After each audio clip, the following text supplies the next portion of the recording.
पाकिस्तान में इन दिनों एक अनजान खौफ देखने को मिल रहा है। हर वो इंसान जिसने बंदूक थाम मासूमों को मौत के घाट उतारा, वो इस डर और खौफ में जी रहा है कि कब उसका नंबर ना लग जाए। जिस लश्कर तैयबा के दम पर पाकिस्तान ने आतंकी पटकथा लिखी, आज वही लश्कर के आतंकी अपनी जान बचाकर भाग रहे हैं। उन्हें एक अनजान खौफज़दा कर रहा है। आए दिन कोई अनजान आता है और जिहादियों को उनके परमानेंट ठिकाने यानी जन्नत और 72 हूरों का टिकट थमाकर फरार हो जाता है। ये पहला वाकया नहीं है। गुज़श्ता 3-4 सालों के अंदर 30 से ज्यादा वाकयात हो चुके हैं कि हमारे भाइयों को शहीद किया गया। किसी को पेशावर में, किसी को कराची में, किसी को पिंडी में, किसी को रावलाकोट में, किसी को मुजफ्फराबाद में। जुर्म क्या है? जुर्म सिर्फ ये है कि हम ला इलाहा इल्लल्लाह के मानने वाले हैं। क्योंकि जिहादियों में ये दिमाग में भरा होता है कि आपको जिहाद करनी है और मासूमों का कत्ल करना है और फिर आपको जन्नत मिलेगी और जन्नत में 72 हूरें मिलेंगी। और अब इन आतंकियों का वही हाल हो रहा है। पाकिस्तान में अनजान खौफ इनको सता रहा है। डर रहे हैं कि कब किसका नंबर ना लग जाए। इसका खुलासा खुद लश्कर तैयबा के कमांडर रिजवान ने किया। कहते हैं डर वही महसूस करता है जिसने कभी दूसरों को डराया हो। जो कभी मासूमों की चीखों पर जश्न मनाते थे, आज वही हर दस्तक पर कांप रहे हैं। जो जिहाद के नाम पर खूंखार आतंकी संगठन बनाते थे और लाशों के ढेर लगा दहशत की कहानी निर्दोषों के खून से लिखते थे, आज वही सहमे हुए हैं। क्यों? क्योंकि कहानी का किरदार बदल गया है। अब हर रात एक सवाल उनका पीछा करता है, अगला नंबर किसका है। दावा किया जा रहा है कि प्रतिबंधित आतंकी संगठन लश्कर तैयबा के एक कमांडर रिजवान ने स्वीकार किया है, डर को स्वीकार किया है और उसने ये बताया है कि संगठन के भीतर कितना खौफ का माहौल है। क्यों? क्योंकि उसने कहा कि अज्ञात बंदूकधारियों ने पाकिस्तान और गुलाम कश्मीर में लश्कर तैयबा के 30 शीर्ष कमांडरों को मौत के घाट उतार दिया है। वो बता रहा है कि किस तरह से पिछले 3-4 सालों में उनके घर में घुसकर कोई उनकी ही गेम बजा रहा है, उन्हीं को मौत के घाट उतार रहा है। उनमें ही आतंक का जो है डर खौफ जो है वो पैदा कर रहा है। ये खुद उस आतंकी ने वीडियो में बताया है। अब हर अनजान चेहरा शक पैदा करता है। हर आहट मौत की दस्तक जैसे लगने लगी है इन आतंकियों को। पहले ये दूसरे के घरों में मातम भेजते थे, अब अपने घर का दरवाजा खोलने पर ये डर रहे हैं। पहले ये मौत बांटते थे, अब मौत इनके पीछे चलती दिखाई देती। हर सुबह एक नई खबर, एक नया नाम और फिर सन्नाटा। कौन आया, कहां से आया और कहां चला गया, किसी के पास कोई जवाब नहीं है। खौफ की सबसे बड़ी सजा यही होती है कि दुश्मन दिखाई नहीं देता, लेकिन डर जो है वो हर पल उनके जहन में रहता है। क्यों?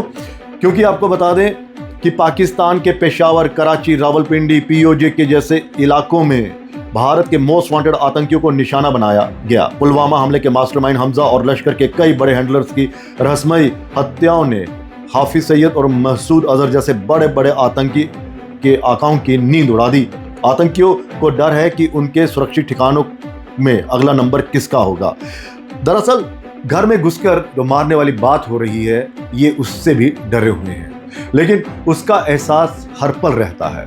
भारत लंबे समय से अंतर्राष्ट्रीय मंचों पर सीमा पार आतंकवाद के खिलाफ कड़ी कार्रवाई की मांग करता रहा है और ये कहता रहा है कि आतंकवाद किसी भी देश या समाज के लिए अंततः विनाश ही लाता है। कई मर्तबा भारत ने अंतर्राष्ट्रीय मंच पर यह कहा है कि पाकिस्तान जो है वो आतंकियों की फैक्ट्री है। पाकिस्तान अपनी धरती का इस्तेमाल भारत के खिलाफ आतंक के लिए करता है। भारत में आतंकियों को भेजता है और यहाँ मासूम लोगों को निशाना बनाता है। क्यों? क्योंकि वो एक इस तरह का खेल खेल रहा है कि भारत में आतंक को फैला सके। जम्मू कश्मीर को वो इस तरह से दिखाता है कि यहाँ पर मुस्लिम्स जो हैं वो डरे सहमे हैं, वो उनके हक व हुकूक को छीना जा रहा है, तो वहाँ से आतंकियों को भेजकर यहाँ पर जिहाद को छेड़ता है। हालांकि हमारे सुरक्षा बल जो है वो 24 घंटे मुस्तैद रहते हैं और फिर उनका टिकट काट दिया जाता है और 72 हुरूफ के पास वो पहुंच जाते हैं। लेकिन ये पाकिस्तान सुधरने का नाम नहीं ले रहा। अब ये डरा हुआ है, सहमा हुआ, क्योंकि उन आतंकियों को पाकिस्तान की ISI और उनकी जो सेना है, जो उनकी आर्मी है, वो भी उनको सुरक्षित नहीं रख पा रही है। यही डर अब उनमें फैला हुआ है कि कौन अनजान व्यक्ति आ जाए जो हमारा अगला नंबर ना लगा दे। आतंक का रास्ता शुरू भले ही बंदूक से हो, लेकिन उसका अंत हमेशा खौफ में होता है, और जब खौफ ही जिंदगी बन जाए तो समझ लीजिए कहानी का आखिरी अध्याय शुरू हो चुका है। नाकामी छिपाने के लिए नफरत का सहारा वीडियो में आतंकी रिजवान हनीफ जो है वो इन मौतों का ठीकरा भारतीय सुरक्षा एजेंसियों पर फोड़ता हुआ नजर आ रहा है। हालांकि भारत सरकार और एजेंसियों ने हमेशा से ऐसे आरोपों का खंडन ही किया है, और गौर करने वाली बात यह है कि अपनी नाकामी और दहशत को छिपाने के लिए हनीफ वीडियो में हिंदू धर्म के खिलाफ बेहद आपत्तिजनक और जहरीली भाषा का इस्तेमाल करता रहा है। यह साफ दर्शाता है कि जब आतंकी संगठनों का नेटवर्क ध्वस्त होने लगता है तो वो धार्मिक भावनाओं को भड़काकर युवाओं को कट्टरपंथ की तरफ धकेलने का पुराना अपना पैंतरा आजमाते हैं।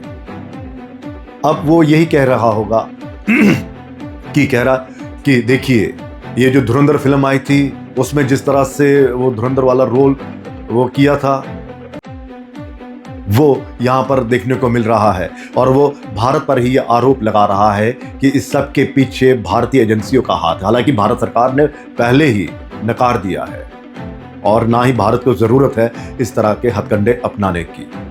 लेकिन पाकिस्तान ने ये इस आतंक को खुद पाला है, और अब उसके वही पाले हुए आतंकी जो हैं वो उसके ही दुश्मन बन गए हैं, और जो अनजान खौफ है वो अब चुन चुन कर उन आतंकियों को ठिकाने लगा रहा है और सीधा 72 हुरों के पास पहुंचा रहा है।